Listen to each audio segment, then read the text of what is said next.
원장님들께서 복식호흡의 중요성에 대해서 많이 설명을 해주셨는데요. 근육학적으로 바라봤을 때도 복식호흡이 많이 도움이 됩니다. 이제 호흡을 할 때는 이제 폐에 있는 근육들이나 횡격막을 사용해서 원래 호흡을 하게 되는데요. 그것뿐만 아니라 요 코어 근육들이라고 불리는 요 복근에 있는 것들, 그리고 그 뒤쪽에 있는 척추 주변에 있는 근육들도 원래 사용을 하게 되거든요. 그때 복식 호흡을 하게 되면은 코어 근육을 잡아주는 데도 도움을 줍니다. 그래서 뭐 플랭크라든지 여러 가지 코어 근육을 잡을 수 있는 운동들을 알고 계신데 복식 호흡만 실천을 하셔도 코어를 잡아주고 척추를 바로 세우는 데도 도움을 주고 있습니다.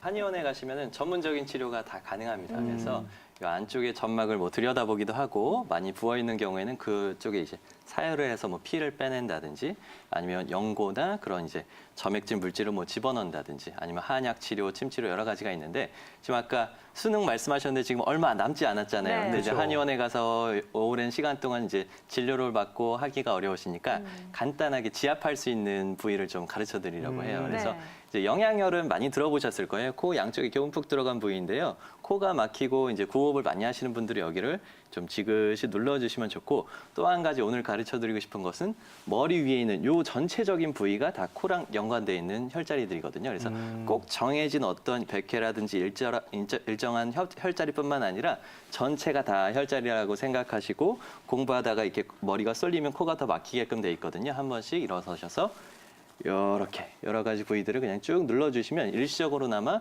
코가 좀 뚫리는 것을 느끼실 수 있을 거예요. 폐가 건강해야지 호흡하기도 좋지 않을까 생각이 되는데 원장님 이 둘의 연관성 좀 깊게 있는 건가요?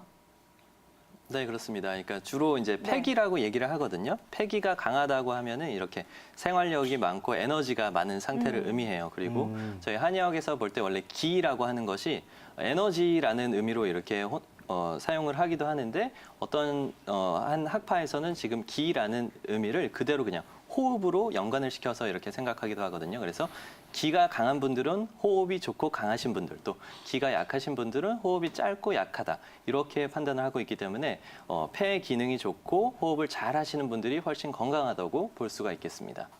스트레스를 받거나 조금만 신경을 써도 위가 꼬이면서 소화가 잘 안 되거든요. 그쵸. 그렇기 때문에 막 먹는 음식까지 좀 조심하게 되는데 김남식 원장님 그렇다면 저 같은 경우에는 어떤 부분을 좀 집중해서 생각해 보면 좋을까요? 오늘 이제 자율신경에 대해서 이야기를 많이 하셨는데요. 네.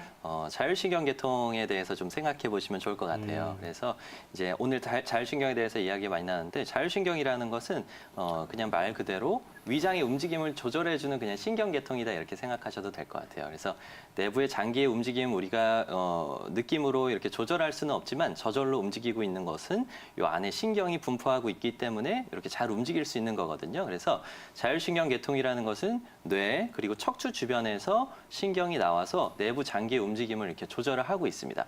그림을 보시면 더 이해가 빠르실 텐데요. 특히나 위장 계통의 움직임을 조절해 주는 것은 뇌에서 신경이 나오는 것 그리고 척추 주변, 특히나 흉추 주변에 있는 저 옆에 있는 신경절 그림을 한번 좀 기억을 해주시고요. 거기서 조절하는 것들이 많거든요. 그래서 위장의 움직임은 뇌와도 직접적으로 관련이 있고 또 흉추, 특히나 그 척추 쪽의 움직임과 관련이 많습니다. 이것은 이제 저희 한의학에서 보는 배수혈의 원리랑 사실 굉장히 의미가 같거든요. 그래서 저희 한의학에서 보는 그 배수혈을 보더라도 척추 주변에 있는 여러 가지 혈자리들이 있어요. 척추 주변에 있는 여러 가지 혈자리들이 내부 장기의 움직임을 다스릴 수 있다. 그리고 이러한 원리도 굉장히 비슷하고요. 저희가 생각하는 그 장부별로 배속되어 있는 위치들이 있습니다. 그 위치들도 자율신경 계통에 있는 신경절이라고 하는 부분들이 있는데 그 부위들이랑 굉장히 유사합니다. 그렇다면 도대체 어떤 치료를 받아야지 약해진 위의 기능을 높일 수 있을까? 이 부분 많이 궁금하실 것 같거든요. 그럼요. 김남식 원장님께서 설명해 주실까요? 네, 그래서 이제 저희가 치료를 할 때는 흔히들 생각하시는 게 이제 복부 주변의 혈자리들하고 팔, 다리에 침을 맞아가지고 위장의 움직임을 이제 좋게 만드는 그런 침 치료를 많이들 떠올리시는데요. 그게 가장 좋은 방법이기는 합니다. 근데 아까 설명드렸던 자율신경 계통이 척추 주변에 분포돼 있고 저희 배수혈도 척추 주변에 있기 때문에 그리고 사례자분이 아까 말씀하실 때 등 부위가 꽉 굳어져 있다고 하시는데요. 여러 가지 그러니까 소화가 오랫동안 안 되시는 분들은 그 주변 부위들이 다 굳어져 있거든요. 그래서 거기를 치료하는 것이 또 중요한 포인트가 됩니다. 사진을 보시다시피요. 7번 흉추 쪽 그러니까 견갑골의 안쪽이거든요. 그쪽을 눌러보면 많이 아파하실 수가 있어요. 여기를 격수라고 하는데 격수라고 하는 부위는 뭐냐면 음식물이 잘 내려가지 않고 딱 막힌다는 의미예요. 그래서 이 부분을 풀어주고 또 그 아랫부분에 보면 비수, 위수, 그러니까 비위의 기능을 조절한다고 하잖아요. 그래서 비수, 위수 그리고 격수 같은 부분이 굳어져 있으면 이런 부분에 침을 넣거나 아니면 사유를 해서 확 부드럽게 풀어놓고 위장이나 팔다리 쪽에 침을 맞으시면은 훨씬 좋은 효과를 좀 얻으실 수 있을 겁니다. 네, 이렇게 침 치료에 대해서 알아봤는데요. 또 우리 시청자분께서는 현재 한약을 복용 중이라고 했잖아요. 네. 원장님, 한약은 어떤 효과가 있을까요?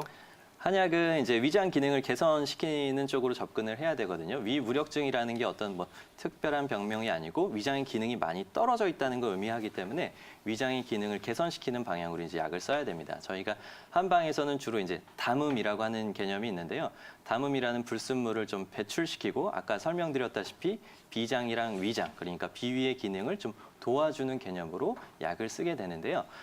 이제 사례자분이나 환자분들에 맞춰서 이제 체질이나 이제 개개인별로 처방을 하긴 하는데 주로는 이제 육군자탕이라든지 바나사심탕이라는 약재들이 기본이 돼서 사용이 되는 경우들이 많습니다. 근데 육군자탕이나 바나사심탕 같은 약재들은 여러 가지 연구들을 통해서 이제 효과가 있다는 것이 많이 알려져 있어요. 그래서 그런 약들을 복용하였을 때 위장의 운동 기능이 개선이 된다든지 그리고 초음파로 이렇게 들여다봤을 때 아까 위장에 머무는 음식의 시간을 말씀하셨는데 그 시간 배출을 훨씬 짧게 만드는 겁니다. 그러니까 위장의 소화 속도를 조금 더 빨리 한다든지 그리고 그렐린이라는 호르몬이 있는데요. 그 호르몬 분비를 촉진시켜서 식욕을 더 촉진시킨다든지 그리고 스트레스를 경감시키는 방법으로 신경성 소화불량을 호전시킨다든지 이러한 연구 결과들이 많습니다. 옆에 보이시는 것이 위쪽에 있는 것은 이제 일본에서 진행된 아주 대규모 연구였고요. 아래쪽은 이제 중국에서 여러 기관을 통해서 했던 연구들인데 이러한 아까 설명드렸던 위장의 기능을 개선시키는 여러 가지 효과들은